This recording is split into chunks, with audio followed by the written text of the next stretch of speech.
Hey everybody, this is Bevin. Welcome to Bevin, a femme over 40 and her friends podcast. I'm your host, Bevin. My co-host Biscuit Reynolds is somewhere else in the house. I've said my name 3 times. It's time to start the show. So excited to welcome my friend Jana back to the podcast. She's such an incredible astrologer, intuitive, mystic. She's really one of my psychic friends, as I like to call it. And I'm so grateful to have her here. The last time she was on the podcast was episode 147 back in April of 2023. We talked about her background, and I really love this podcast to just be an opportunity for everybody in the whole wide world with internet access to explore all of the different ways. There are millions of ways to be a happy, successful adult. I would say billions, but I don't think, I don't esteem enough humans that they're doing it. So at least millions of ways to be a happy, successful adult. And how she got into her practices and all of that is in that episode. So on subsequent episodes, we usually do a little catch up and then dive right in. So I'm excited today to dig into ghost boyfriend Pisces King Kurt Cobain's astrological chart and kind of learn things through that. I love um, memoirs of celebrities. I love biographies, and I love comparing it to birth charts to kind of see the ways those aspects get expressed through people. And somebody with so much Pisces in their chart could have expressed in many, many, many different ways. So he didn't have to be the harbinger of grunge the way he was. He could have done lots of things and been very, very successful no matter what. But very excited to share all of this deep astrology nerdy diving with you and to share Jana with you once again.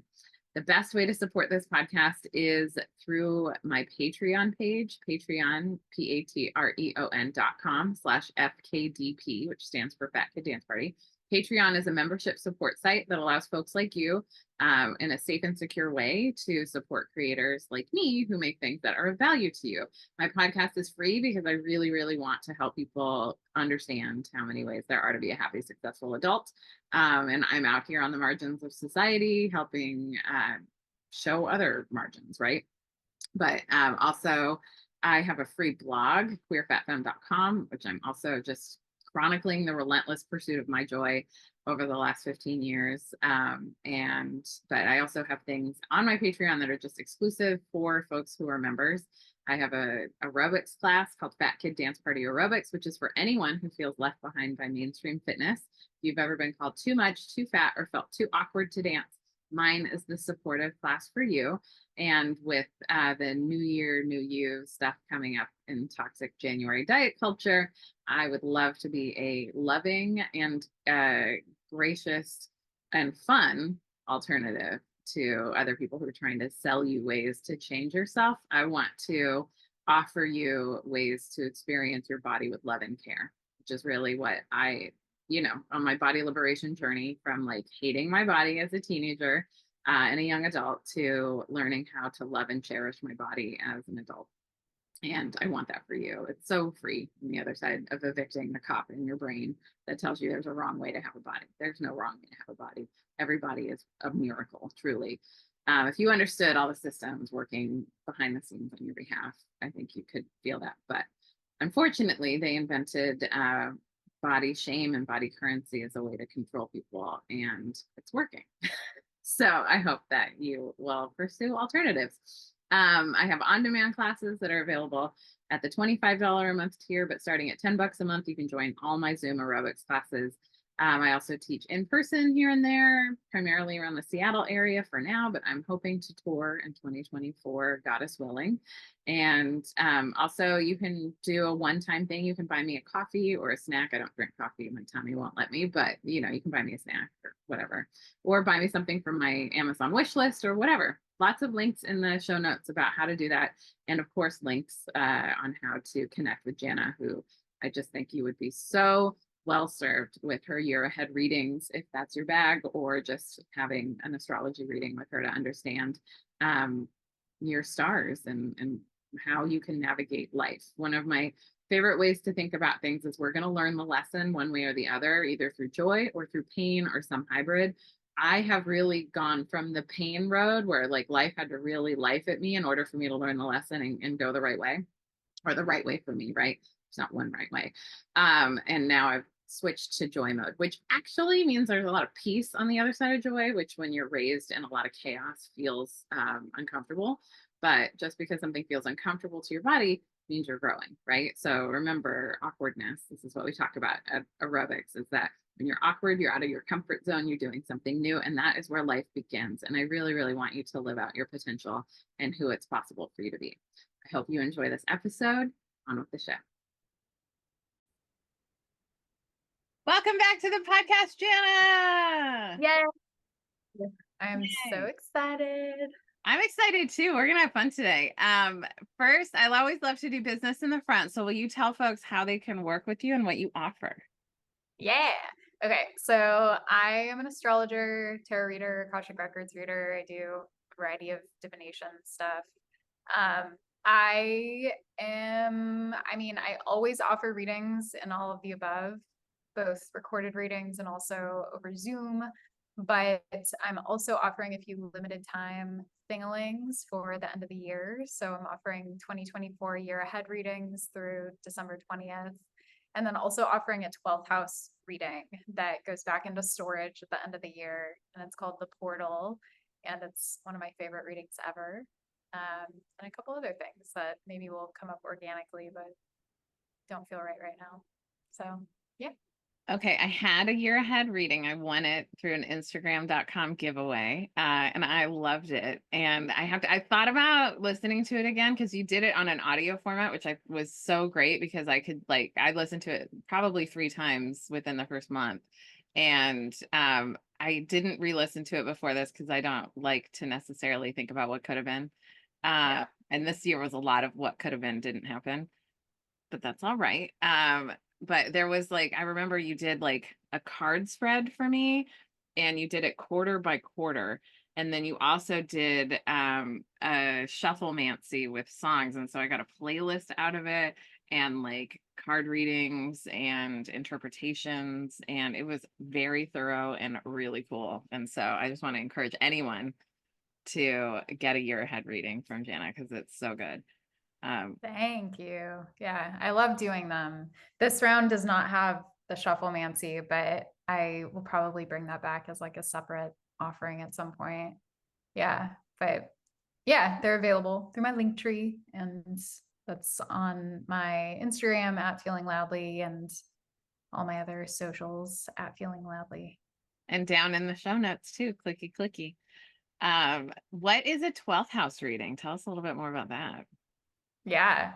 Well, okay. So for the astro not super literate, the houses correspond to various areas of our lives in your astrology natal chart. The 12th house is a place that can represent the collective unconscious and the personal subconscious. And it can be a very sensitive place in the chart that contains a lot of mystery, and I like to think of it as sort of the unseen realms. And so often it's the dream world, what comes up in our actual dreams, what comes up in our psyche that we might not be aware of. And it can also be a place of inheritance where we get passed down both the blessings and also the messes of our ancestors.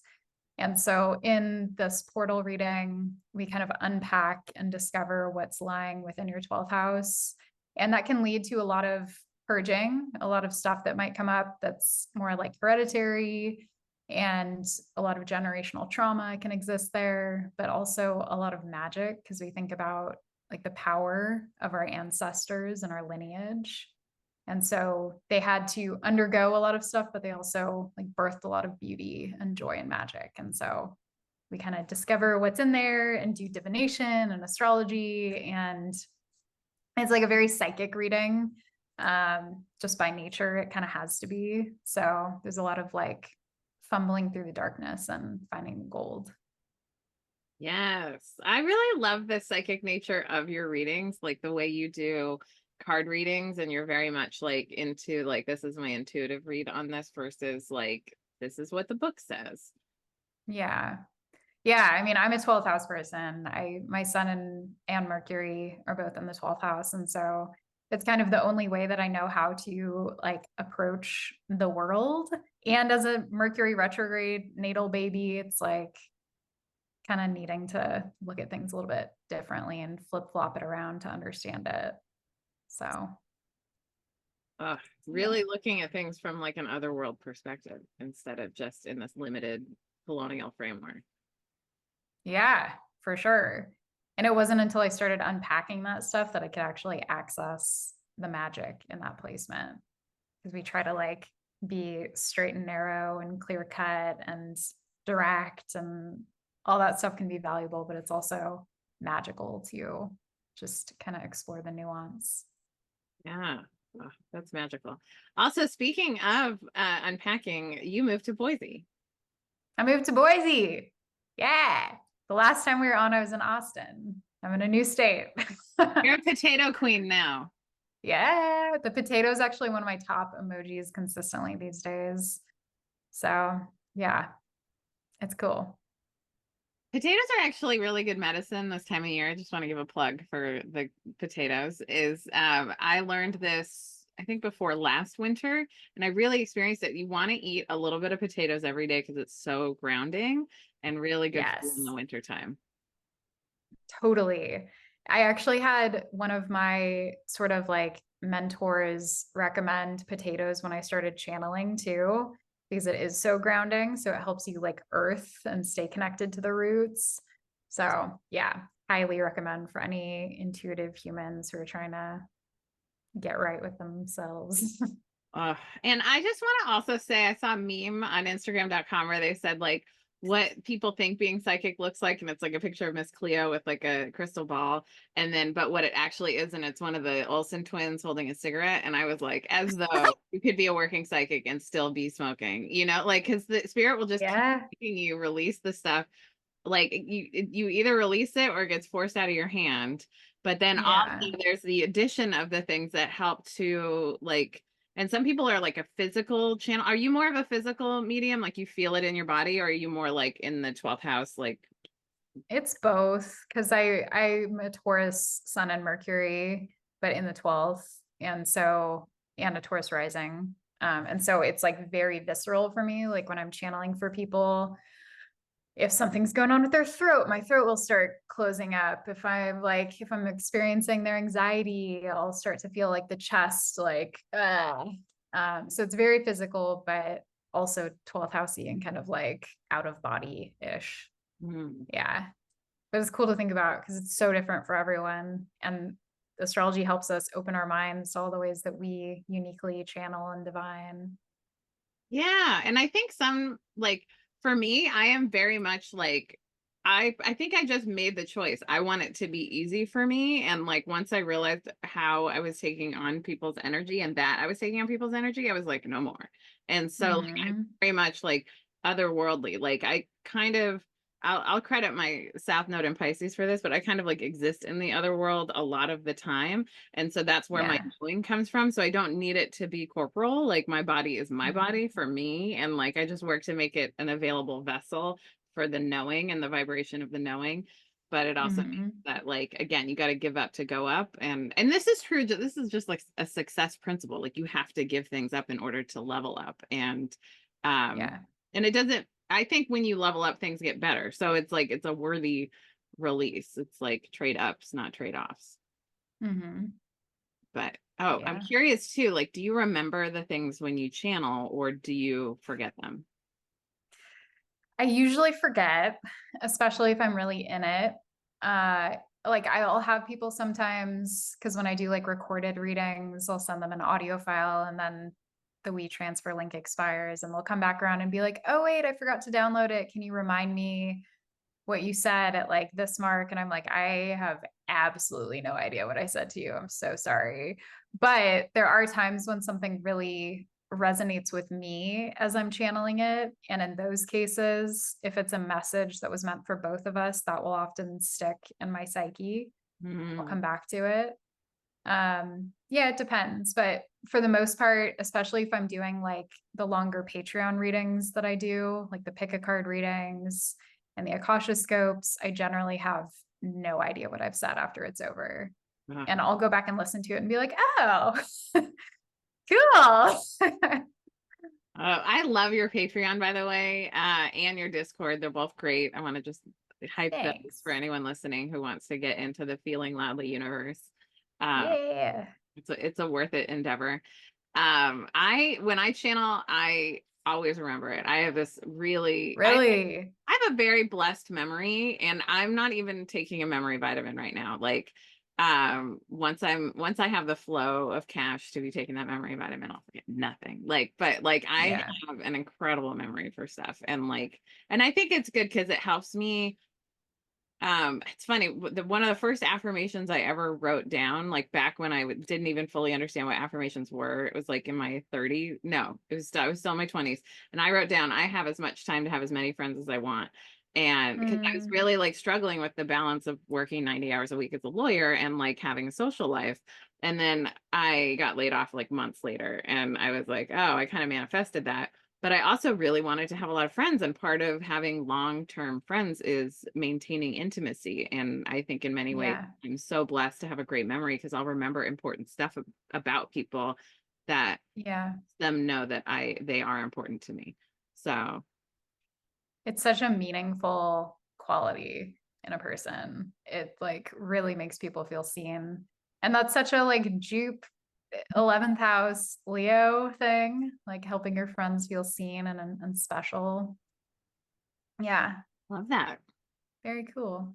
Okay, so we were just talking about how certain placements in your natal chart, and your natal chart, for anybody out there who is a beginner astrology, it's just when you arrived on the earth, there was a map of the stars that was above you and below you, right? And so that's what the astrology chart shows you. It's a map of the stars, which I just think it's like really something. This is a Colin Bedell Queer Cosmos quote, but astrology is not to be believed, it's to be experienced.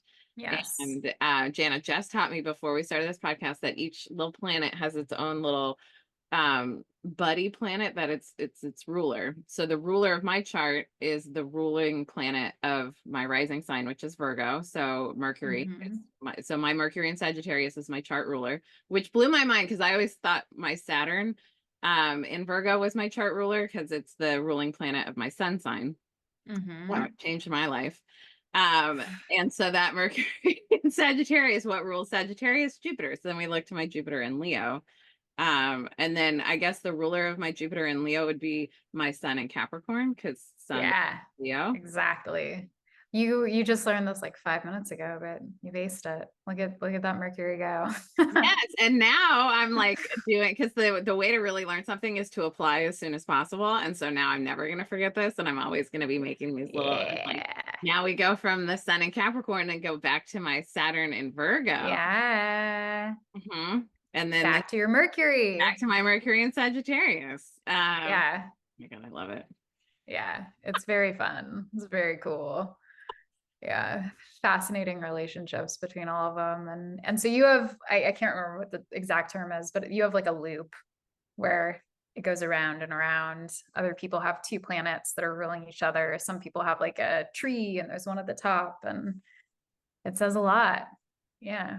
It's incredible. I find astrology completely fascinating because it's kind of like the Grateful Dead. It's just like an endless well of like learning more and more. And like there's never Yeah. end to what you can learn and how you can understand it.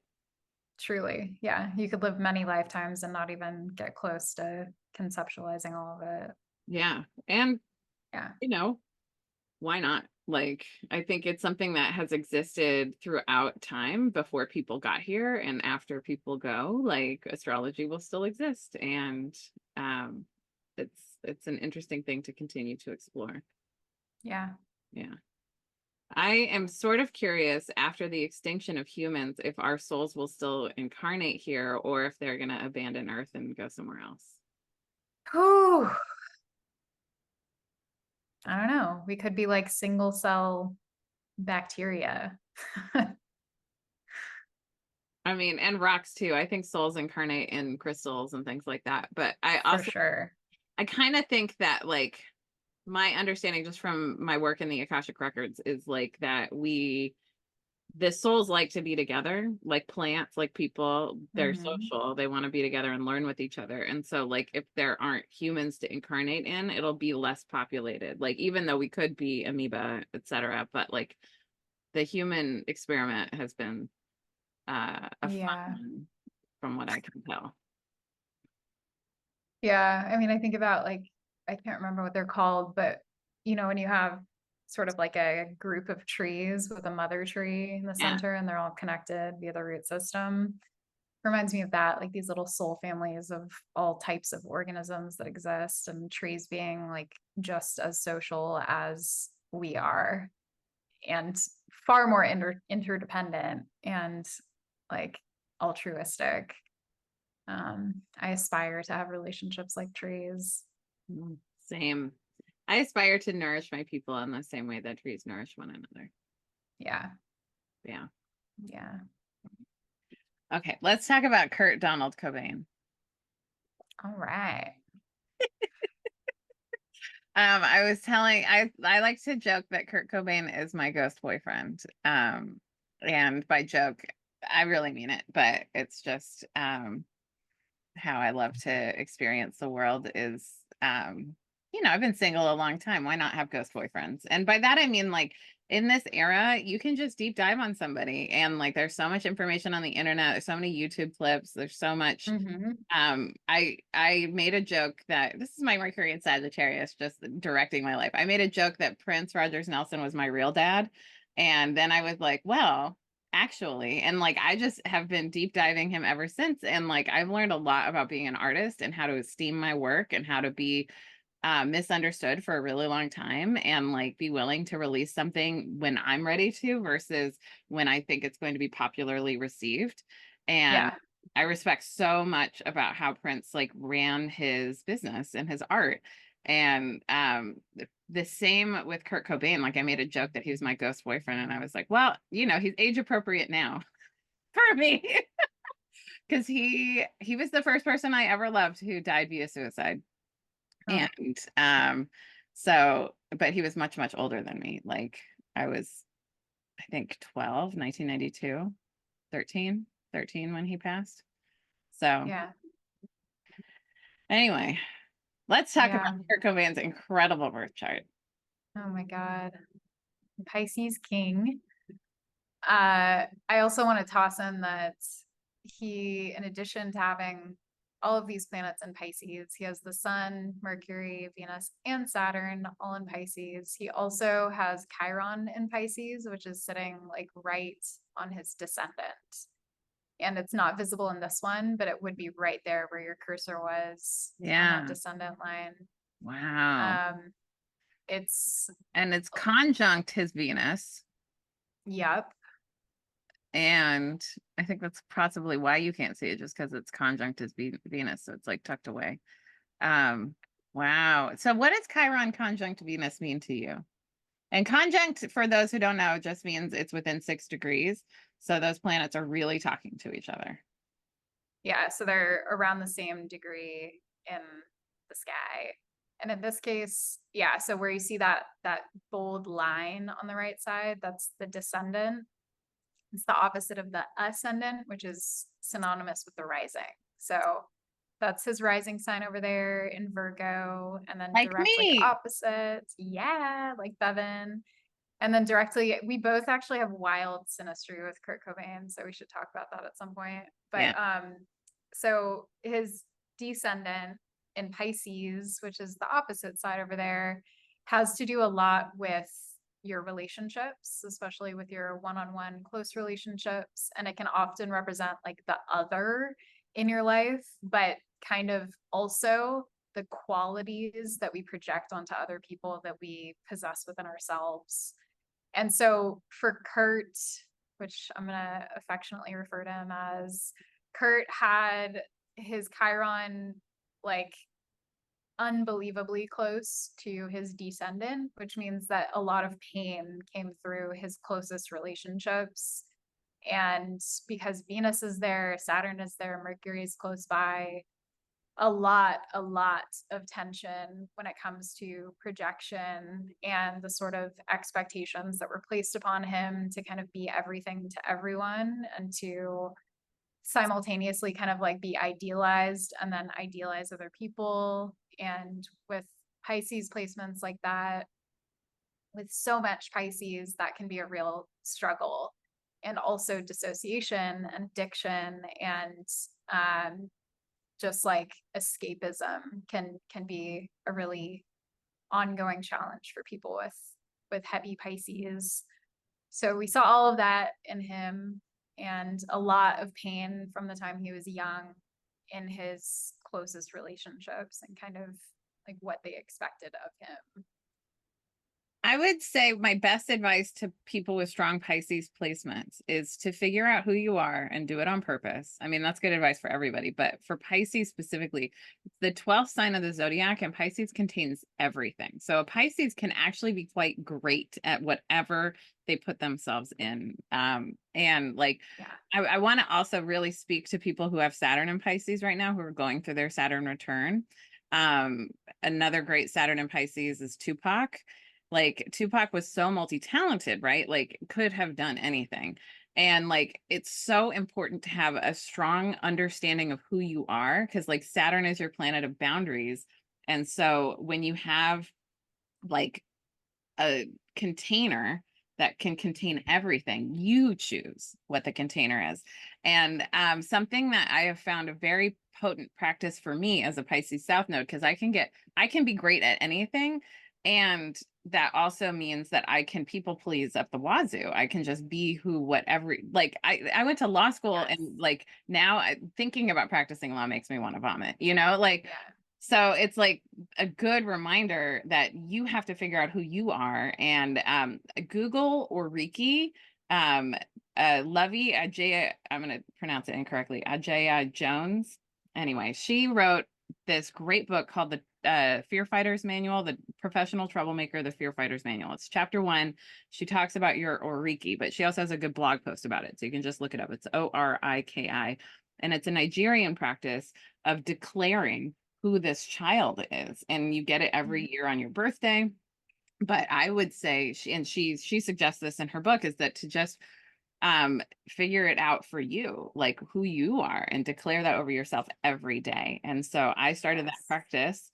It took me like a month of fumbling, and this is me getting through my Virgo rising perfectionism to like be willing to like not be sure that I'm getting it right, until I finally settled on, oh, this is who I am, and this is what I want to posit myself as. So I declare it to the oldest tree in the woods every day when I walk through, and when I'm not at home in my woods, then I go and I declare it to another land somewhere. But I think it's a good practice to introduce yourself to land spirits. And it's a good practice to remind yourself who the F you are, because especially with these strong Pisces placements, like you could float everywhere and be anything to anyone. And I can imagine the incredible pressure that Kurt felt, having all this projection on him and having all this possibility in him. Yes, 100%. And like to add to that, like personally, I'm a Venus and Mars in Pisces, and my Venus in Pisces is my chart ruler, and as a Taurus rising, and I have so my Venus is conjunct Kurt's Venus and Saturn, and I will say that like the resonance of those placements of the later degrees of Pisces and anywhere in Pisces is that you can contain infinity, you can contain everything, and definition can be so hard that it causes you to recoil into yourself and lose yourself in that process. And so like that importance of grounding, like the polar sign being Virgo, mutable earth, which like still brings in that mutable, changeable nature, but it's rooted in the roots, it's rooted in the soil, it's rooted in the herbs.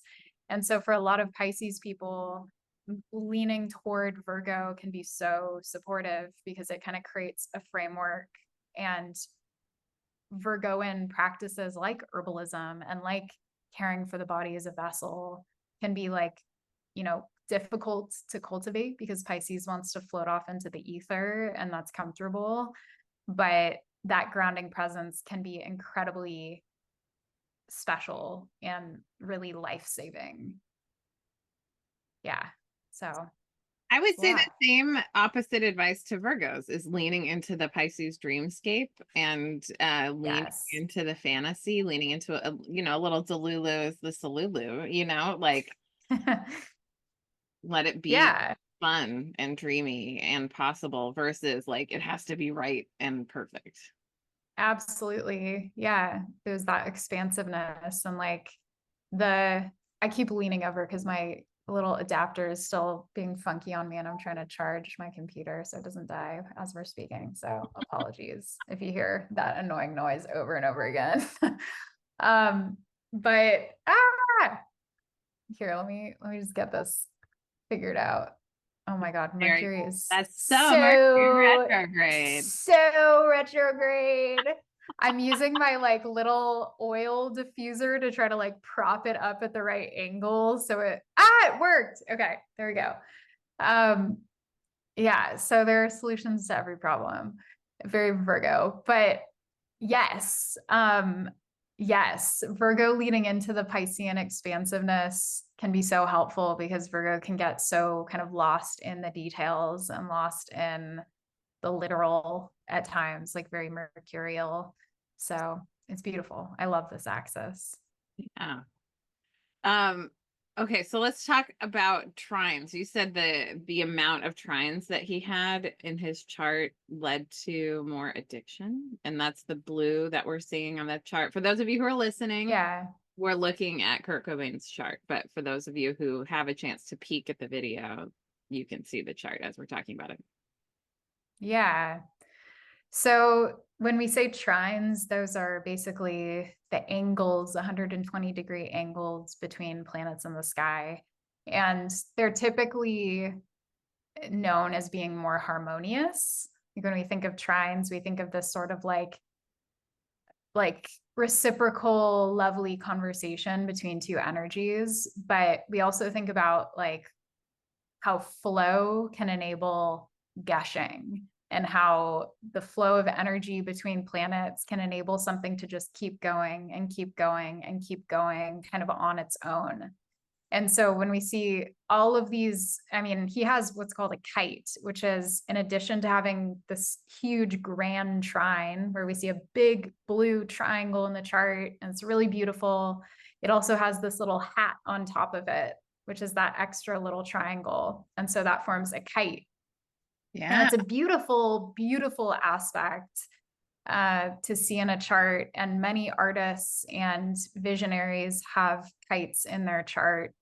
But with like so many planets trining one another, you see the richness of the talent and the gifts. Like, this is a absolutely brilliant and multi-talented person who contains so much, and really, really, really difficult time with boundaries, with being able to kind of like shore up the foundations of his life, and so energetically sensitive. And when you put someone in the public eye, and when you put someone in situations that sort of demand their presence and energy and creativity, you think about what that can do to a human.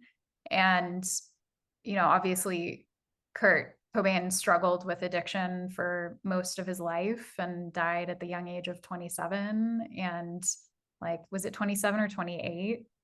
And so like we saw so much of him trying to kind of escape the pressure of the reality that he was facing while also confronting it consistently. Pluto, Uranus on the ascendant, like such a revolutionary too. I was going to ask about that Pluto and Uranus on the ascendant, because what does it mean when there is like a planet on the ascendant or near the ascendant? Yeah. So with planets on or near the ascendant, that often means that like that energy is really visible in us. Like we really embody it, because the ascendant is very much about kind of our embodiment, our presence. It's literally connected to the body. So often we'll sort of take on physical characteristics that are captured by that sign. And so when you throw a planet on there, that adds that to the mixture. So if you see yourself as this like melting pot of ingredients that spirit is mixing together, they like throw in an extra heaping dose of Pluto and Uranus into the formation of who you are and how you come across to people. And so the ascendant is very personal, and people often think of it as like a facade that we wear, but it's truly not. It's really a sort of like vibration and energy that we embody.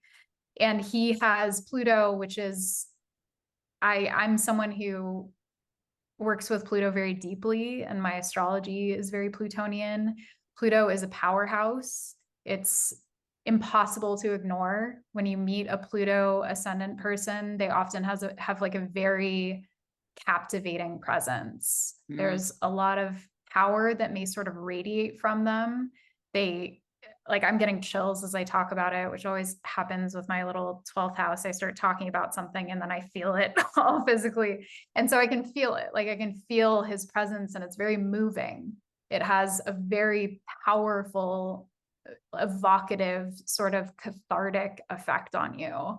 And if you've watched him perform live and seen the energy that he embodied on stage, you can sort of see that. But I think probably you had to really meet him in person to truly kind of feel that energy.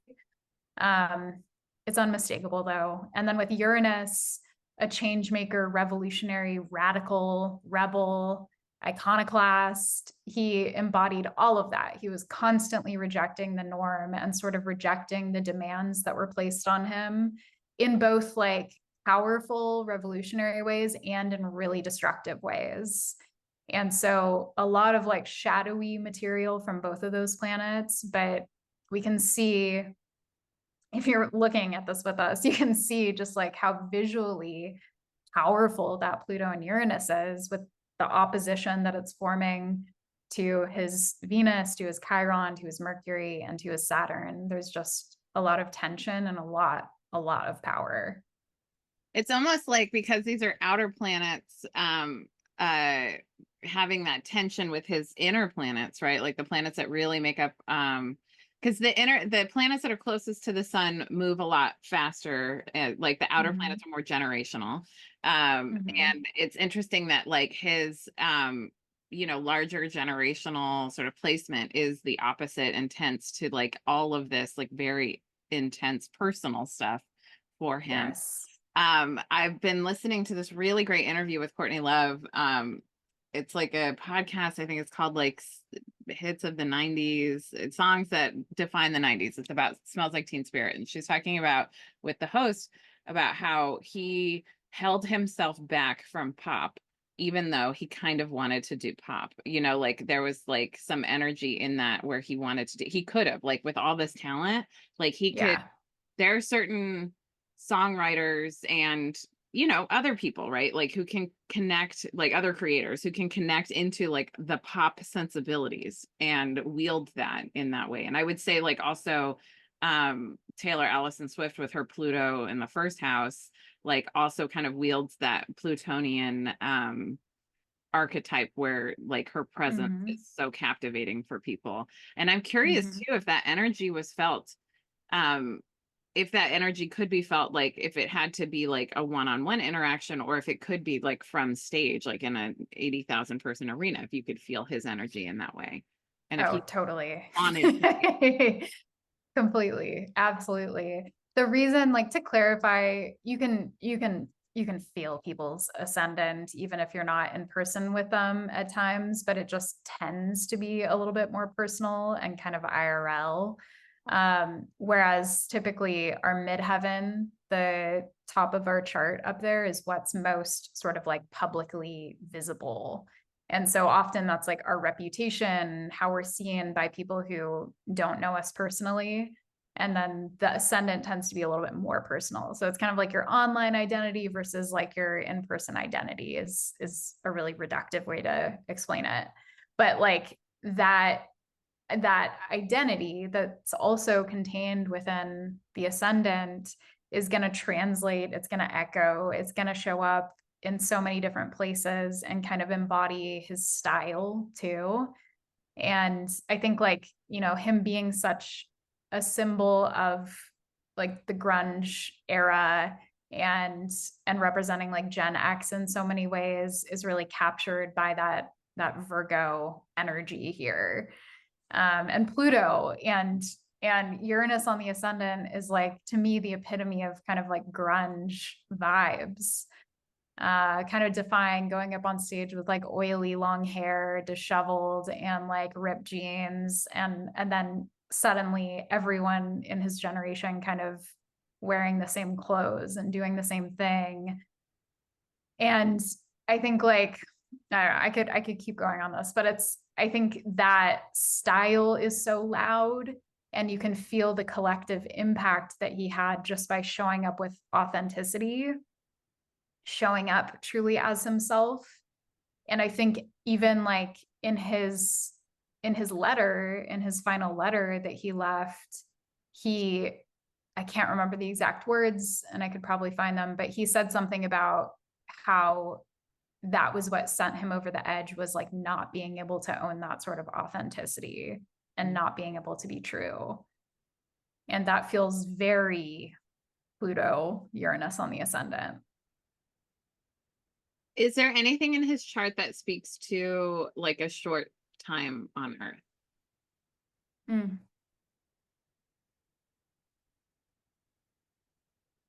You know, I think, yeah, of course. I'm a little bit hesitant to speak on it because touching on death specifically in people's charts can be scary for people. And I I'm don't not want to scared. like, I'm a Scorpio moon. Let's talk about death. I know you're not scared, Bevin. I'm not talking about you. But it can be triggering for people. And I'm a little hesitant to speak on it and have people like run to look at their own charts and be like, oh my God, I'm gonna like die early or something. Cause it's just not how it works. It's too simplistic. But I will say that he has his North Node in the 8th house, which is a place of death in the chart. It can be connected to the other side, to a relationship, to the dead, and to the unseen.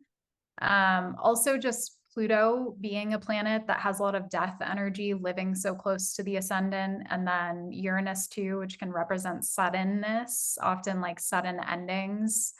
Having so much of that, I suspect if we were to look up his death chart, probably both of those planets would have been activated by transit, or there would have been something going on with his 8th house or with his North Node. So yeah, often we'll see something trigger an event like that by transit, by like the position of the planets in the sky and how they're impacting our natal chart. I have a friend who lost her son. Her son became an ancestor at like 24 during Capricorn season, and he was an Aries. But she says like the way he feels after, as he transitioned to an answer, he feels like a Capricorn now. And so I really am into like the death chart and the birth chart and like how ancestral energy can come through based on when you exited the realm too. And I also like, I just have so much in common with Kurt. Like my Chiron is in a similar placement in the 8th house as his North Node. And so I find it also fascinating. What are some defining characteristics of the generation of Pluto and Virgo? Yeah. So Pluto and Virgo, it's challenging because, okay, let me not start there. Going into the Virgo place. So Pluto in Virgo, they're kind of like younger boomers, right? Like they like pull up the backside of the boomer generation. And in many ways, I think for a lot of them, their parents were the Pluto and Cancer generation. And so that was the silent generation, as they're known. A lot of suffering related to war and like kind of the recovery from World War II.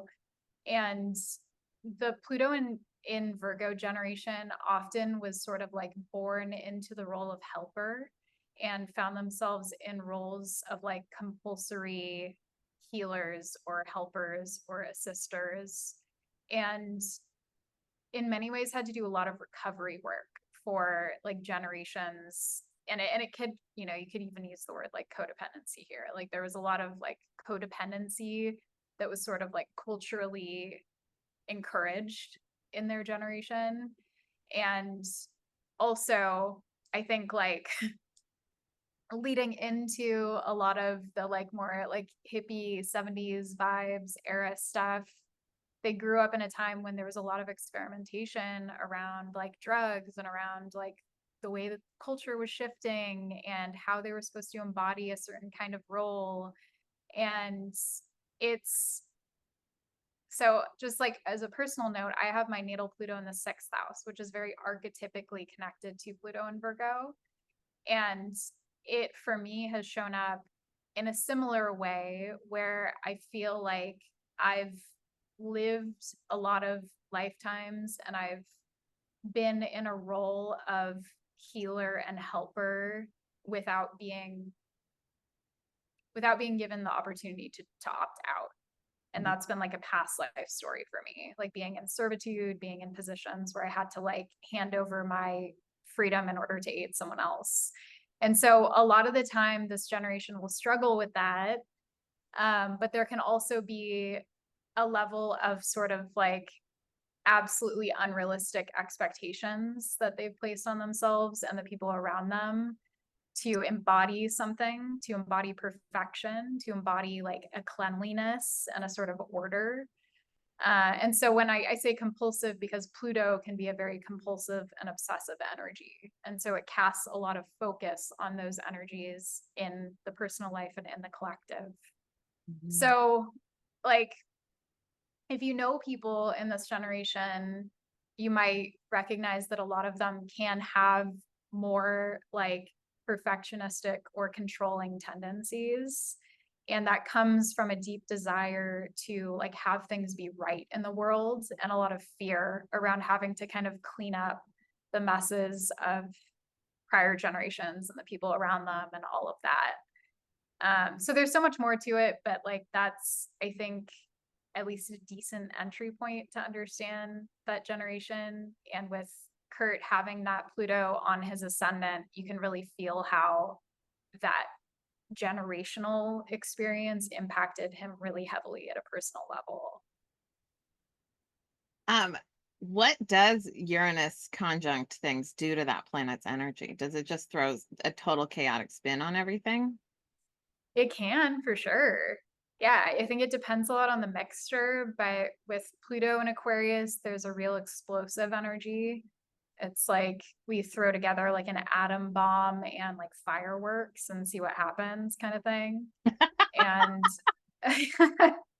it's like big, like sort of mad scientists in the lab, like just seeing what happens. And so that sort of experimental, definitely more reckless, definitely like accident prone, and it's not cautious, I will say that. And so that's a unique combo because Virgo by nature is a more cautious energy, is a more like thoughtful energy. But when you throw Pluto and Uranus in there, it's like I like perfectly set up the lab, and now I'm just gonna like throw the fireworks and the bomb in and like see what happens. So a lot of tension for sure. I find it also fascinating. Okay, let's talk about this Mars in Scorpio. Okay. Interesting. Yeah. How do you feel about this Mars in Scorpio? Well, I think about like, so a lot of times with songwriters, I look at their Mars sign because I feel like that's how they energetically connect to their fans. So like, you know, we were talking about this before we started recording, like, Dolly Parton has this Mars in Cancer. And so she's like a prolific songwriter, but she really does engage with her fans in a very specifically mothering energy, right? And like, this is how I want to help you feel your feelings. This is how I want to help you do this. And like, Billie Eilish, Sagittarius Queen, has a Mars in Pisces, and she has a very 12th house interaction with her fans. It is a psychic connection that she shares with her fans. It's just so clear to me. And so like Taylor has Mars in Scorpio, which is another very psychic sign. and very deep. And I just, I watched her Eras tour and like how she like uses her little witchy fingers, like in her witchy finger movements, like literally channeling the energy in this an 80,000 person stadium. Like this is a person who's using that energy very intentionally. So I feel like, and I'm also curious like what it would mean to be second house Mars in Scorpio. Yeah. So yes to all of that. Mars is at home in Scorpio traditionally. That means that Mars is the planetary ruler of the sign of Scorpio. So it's sort of in its vibe in Scorpio and can at times have an easier time expressing its Martian energy there. Um, Kurt also had Mars squaring Jupiter. So that makes everything bigger. And there was definitely like a profound presence of his Mars in Scorpio. This can be a very prodding, provocative energy. Mars in Scorpio is motivated to go to the depths, motivated to kind of upturn every rock and look at like the soil beneath it and look at the dirt and get in there and kind of look at the grime. And so you could feel that in his music. You could feel that in the way that he highlights collective shadows and brings attention to sort of like the nastiness and being this like, grunge era music too, really, again, like very revolutionary. And so I think the Mars in Scorpio in concert with his Pluto and Uranus on the ascendant created a very just, I keep wanting to say provocative. Like, I'm going to force you to look at the shit. I'm going to force you to kind of see what's happening. And it's also trining his sun in Pisces. And so, whereas like when we think about sun in Pisces and like a very Piscean person, we don't think of them necessarily as like pushy or provocative in the same way, but there's a relationship between those two planets that creates more of like a look at me, like see it, look at it kind of energy. And it's, yeah, like he's a deep guy. There's like no avoiding that. There's a lot, again, just power, a lot of power and a lot of also like submission in this chart. And I think that he probably was in many ways kind of like fighting between those two energies for a good part of his life. Mm-hmm. To go back to my death question, I definitely would look at this chart and say overdose. You know what I mean? Like I know he chose to end his life, but like it to me just all this Pisces, all this like very like watery like Cancer moon, like Cancer moon also Yeah. Taylor Swift. Like that is to me like wanting to numb out and dissociate, like both like as a cosmic explorer and also as just a reckless, water sign, reckless Piscean energy specifically, like that mutable water, like, and it's hard if you don't have strong influence in your life, like building you up. The critical Virgo part of the Virgo rising, because Virgo rising, like, every sign has its like benefits and detriments. And as someone with a Virgo rising and a lot of Virgo energy, like it is compulsory for me to beat myself up, like because I demand perfection in a core part of my personality, but I also like having really worked on it, you know what I mean? I recognize, okay, well, my thoughts are my choice. And so I know I can't beat myself up to success. I have to build myself up. And so, but I can imagine with all that Pisces, and he was so young still too, like all that Pisces with this, the Virgo rising energy, like so hard. Definitely. Yeah. And especially having Pluto on the ascendant and Chiron on the descendant. Mm-hmm. Those are two of the most painful archetypes that we have in our chart. And he had them directly on his ascendant descendant axis, which like also it means that his pain was so visible. Like, it was inescapable. And people could see it written all over him. And you think about what it's like to carry a wound in that way and to be like, so like he probably felt naked his whole life in like a very visceral way. And so you can understand why someone would seek to escape and would seek to kind of hide from that when it felt like it was probably swallowing him. Yes. And I would also say too, like with the conjunct Chiron with the Venus, it's like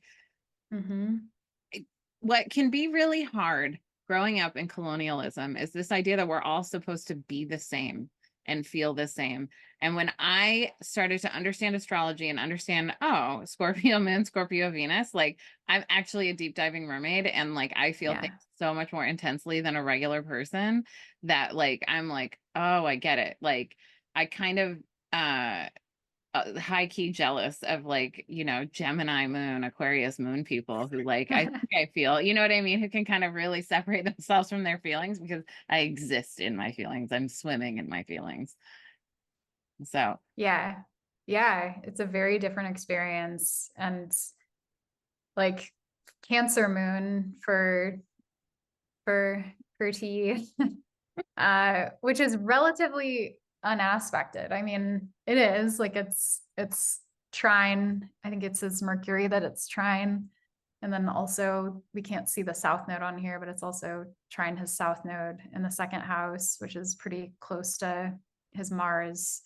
But there's again like fluidity, like a Cancer moon technically is the moon is at home in Cancer and domicile. And then trine Mercury, like he had the ability to probably express his emotions. We know he did in these very fluid ways, but also I just feel like it was like the cup sort of runneth over and not in like the most comfy way. A lot of feels. yes. Okay. I want to just pause real quick and pull up the transits on his departure date just to look at that and see what that. Okay. Okay. Okay, here we All are right. looking at because my astro friend Jana is even better than me. I was like, wait, how do I show transits from a different date that's not today? And so here we are, transits as of the date of departure, just to see what might have been triggering in the chart. Oh, and you can see the Lilith on this version too, which I do love a good Lilith conversation.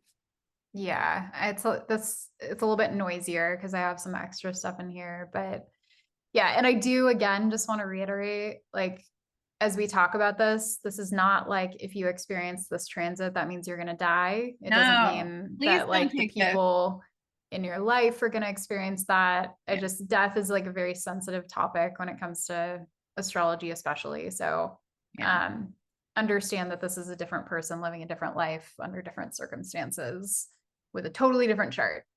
I also want to say this about death too, is that something that has brought me great comfort in losing so many loved ones is I really do think that our departure dates are kind of set. And like, it's not like it's, you're going to go on December, 14th, 2023. Like, I mean, like there's a window and like, but we can sometimes extend the window based on a willingness to continue learning.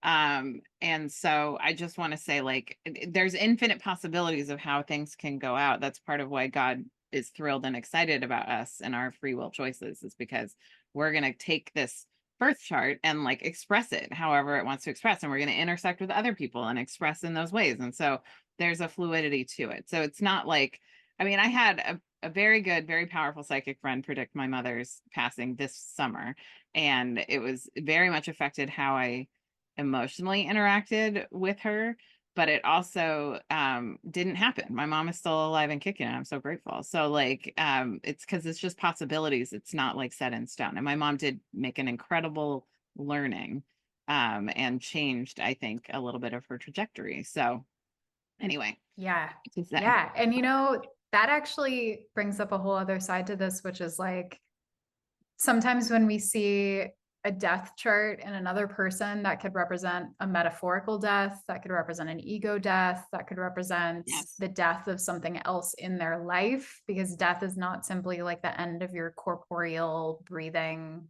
pulsing life on this earth. And like we all experience like what you might call death transits. And often it's a time where we're meant to shed something, to shed an old version of ourselves, a way of life, a belief, a habit, whatever, a person. And sometimes it is actual death.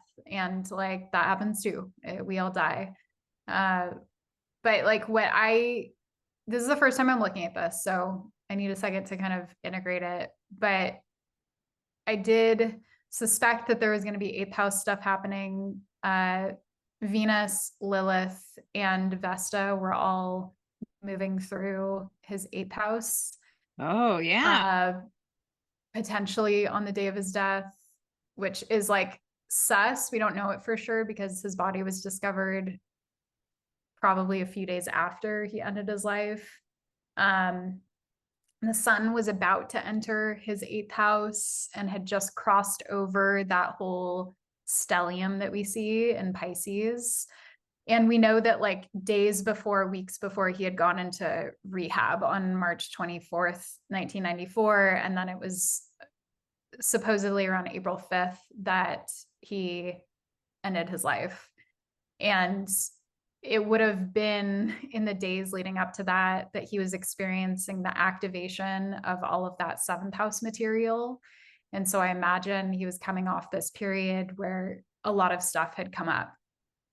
We also have Mercury was almost exactly conjunct his descendant on that day. And I think I'm having trouble seeing, but it looks like Mars was too. So Mars and Mercury on his descendant, it was believed that he both like overdosed and also shot himself. And Mars is a planet that represents violence and is associated with guns and gun violence. And so having Mars and Mercury on the descendant around that time kind of makes sense. And especially the fact that it was activating Chiron, which is a deep wound, and opposing his Pluto and Uranus, which is very sudden and very intense. And so, yeah, like I think there was a lot that spoke to that. And we also see that the North Node was conjunct his Neptune down here, which can be a very dissociative experience. And so that to me also captures the fact that substances were involved and that he was experiencing a really big upsurge in substance use, and had just come out of rehab and all of that stuff, where he was there, I think, for like 36 hours or something. So the North Node draws us towards something that we're meant to be experiencing and learning about. And in this case, it had a lot to do with his Neptune, a lot to do with the more like maladaptive coping mechanisms of escapism, and not easy. And there's so much more here, but that's like just basic stuff that I see upon first looking at it. Also, like something I know about him is that he had really intense tummy troubles, like incredible stomach pain. And that is a hallmark of a strong Virgo placement, is tummy trouble. Yes, totally. I think it was going on for years, right? Like inexplicably. And that's one thing that he used heroin for, was to try to suppress the constant pain that he was in. Yeah. And let's talk a little bit about his natal Lilith too. Like, what does Lilith in Aries tell you? Yeah. So Lilith in Aries in the seventh house, more provocative energy. Lilith is a provocateur in nature. Lilith can show the places in our lives where we really need to like free ourselves from the shackles of oppression and to move toward liberation. Lilith has been reclaimed as sort of like a feminist icon in many ways, and a symbol of like women's liberation. And you can dig into the mythology behind Lilith to learn more. But in the seventh house in Aries, there's a lot of like a deep need to individuate and a deep need to, like you spoke to earlier, finding a sense of self that is not hinging upon the projections of other people. Lilith in Aries, just like right on the backs of that huge Pisces stellium, feels like, and yet I need this, and yet I need to reach toward liberation from sort of the oppression that I feel from the people in my life expecting me to embody anything that they want me to be in this very chameleon, like Piscean experience. And so I think, like, you know, Aries is also associated with the head. And that feels relevant here for some reason. I'm not sure if he shot himself in the head. I don't know what the details were there, but it looks like his Lilith would have been activated just within that time period too. Not on the day, but within that sort of window of time from like early March to April. So there's a lot here. Let's talk a little bit about Saturn return, because like he was in his Saturn return era, right? Because Saturn was back in Pisces, and Saturn returns through your chart every 27 and a half years or so. Saturn returns such an important learning era for people.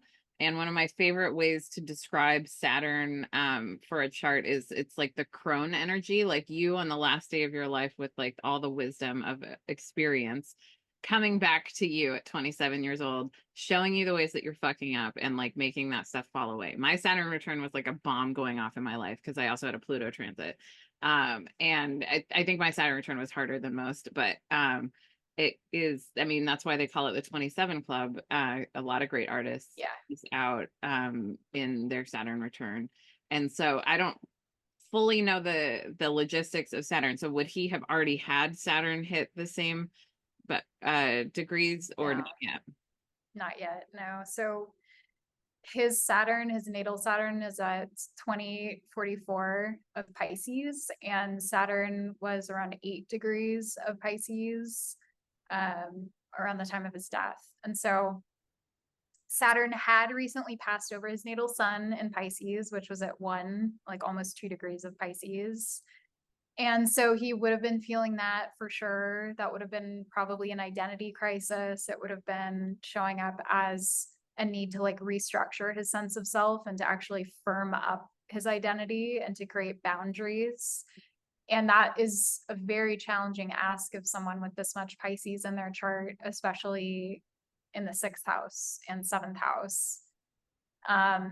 What was happening is that like Saturn was in his 6th, and so there was a lot of focus on the body. I'm not surprised that like I think his stomach issues really crept up in the lead up to his death. And Saturn was also pretty close to being opposite transit Chiron at the time. So there was also like a collective wound that was being highlighted and sort of pressed on just in the sky for everyone.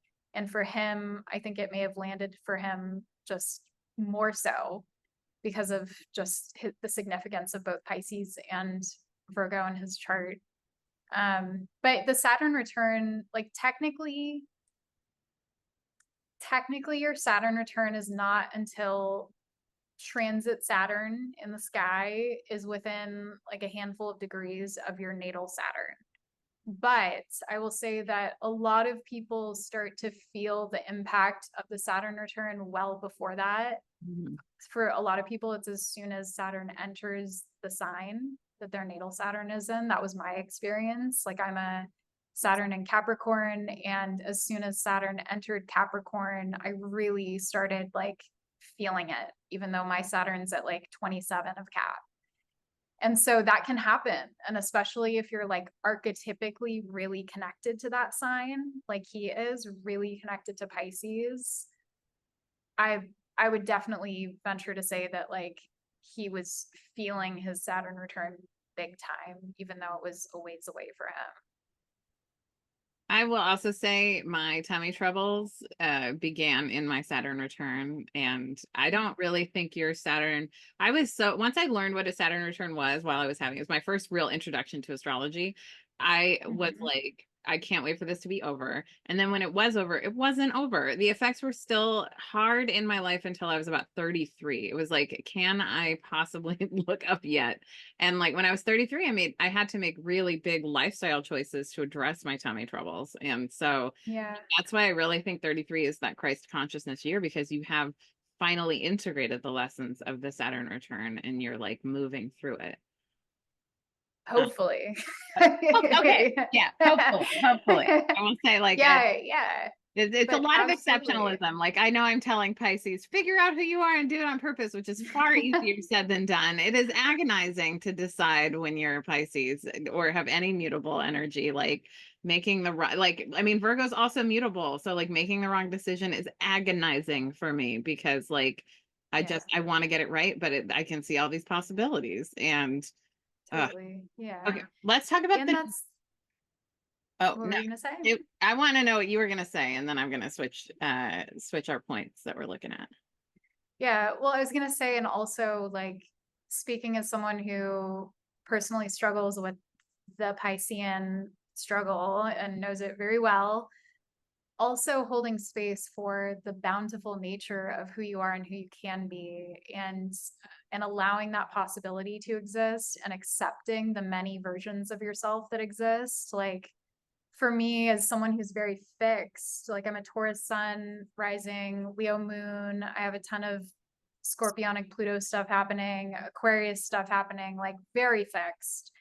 And my Pisces placements are very confusing to that fixed part of me that wants definition and clarity and black and white answers. And so for me, kind of like opening up to the multitude of who I can be really healing. And I have to keep it in check because I can easily people please. I can easily get sucked into the sort of struggle of feeling completely unmoored. And so it's like everything in moderation, including moderation. Amen.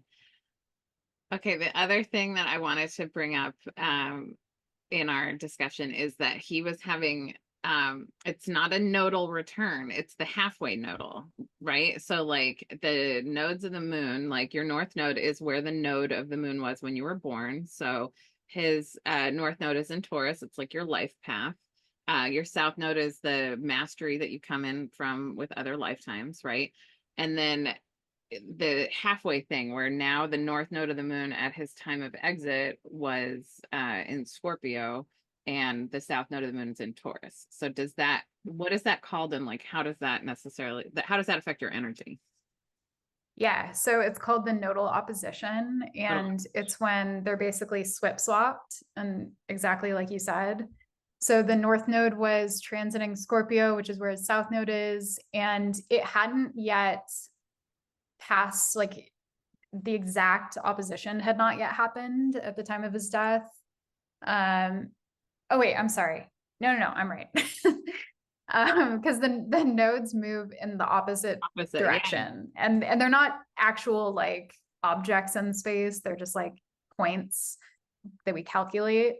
But so the north node had not yet crossed over. But what can happen during a nodal opposition is that we're confronted with the ways that we have not integrated our south node material and the ways that we have not like learned about, reached toward, or progressed toward, grown toward our north node. And so it can bring up a lot of what feel like fateful experiences. And the nodes are also called the nodes of fate. That's another word for them. And so when significant life events often happen when our nodes are activated, it can be turning points in our life where we're invited to create change, similar to what you described with the Saturn return, where it's like a call and an invitation to make different choices. And so we'll often see like echoes from the past. People might come back around, or we might meet new people who seem to embody the same energy or have very like eerily similar experiences. And the nodes take about 18 years to go all the way around the zodiac. And so we experience like these repeat performances as they form different angles to our natal nodes. And it can be very powerful. Jupiter was on his south node, like very, very close, and had recently crossed over his south node at the time of his death. So a lot of like, probably like extreme attention, a sort of like little blow up moment that happened around that south node material, around second house stuff. Ugh, what a gift he was. I'm grateful for even his short life period.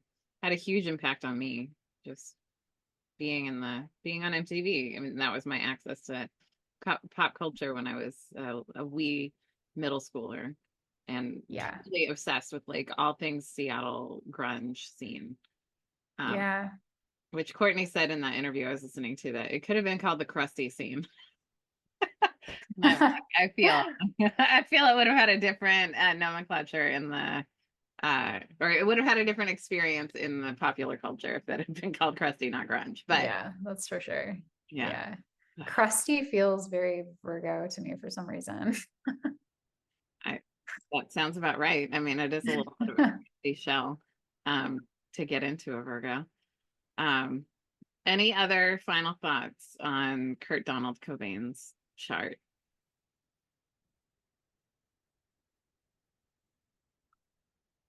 Oh, I mean, this is sort of like an infinite well, so there's so much that could be explored here. What?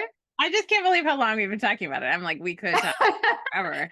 Yeah, I mean, we could endlessly explore this chart. There's so much to, to look into. But I think like I just kind of want to give like an energetic hug to him and to anyone and everyone who resonates with his life and his struggles. And I think like people like Kurt Cobain often bless us with compassion in ways that we may not have otherwise experienced it or learned about it. Just like everyone else, he caused a lot of problems for people. He got into a lot of mischief, and he was a really beautiful soul who carried so much pain. And so I think like he never wanted to be kind of a symbol of something, but if maybe he were to be a symbol of something, I think the energy of compassion is a beautiful one. So sending him love. Yes, mad compassion in the other world, and grateful for his art, which will live forever. Yeah. And just love it. And if you want a deep dive on your chart, you can hit up Jana. Wait, can we get you to stop sharing? Sure. Okay, I just want to see you for this last little bit. If you want a deep dive on your chart, you can book a chart reading with Jana and have her deeply nerd out on all of your squares and trines and mutual receptions and yeah, I would love that. It is my joy and my passion. So you can find all my services in the link-a-dink. Yay. And also just a reminder about those year ahead forecasts. This is a great time actually with Mercury in retrograde and moving into I've never been excited about a Mercury retrograde before now, because like I love Mercury and Sagittarius so much, and I don't feel like I enjoyed it enough while we had it just ago. It felt fast. It was very fast. And now I'm excited to have Mercury and Sagittarius coming through during Capricorn season, which I'm a Capricorn sun with a Mercury and Sagittarius, which is why I'm so funny and interesting. And I'm not like most other Capricorns, and also with my Scorpio moon, I'm just so deep. But I love the Capricorn, like, boss babe energy with the clown energy of Mercury and Sagittarius. So I'm excited to see. And also just a reminder, during Mercury retrograde, we look for serendipitous surprises. That's always the benefit of Mercury in retrograde, is the shit you can't plan. It's a quarterly Yep. reminder to us. You can't plan everything, bitch. You just got to kind of go with the flow. Divine detours for Mhm. sure. Mhm. Yep. Thank you so much, Jana, for your wisdom and your friendship and sharing with everyone. And I hope you all go on a deep dive of Ghost Boyfriend Kurt Cobain's Pisces King Yes. artwork and give yourself a good cry and a stomp in the forest. Hell yeah. Thank you. I love you. I love you.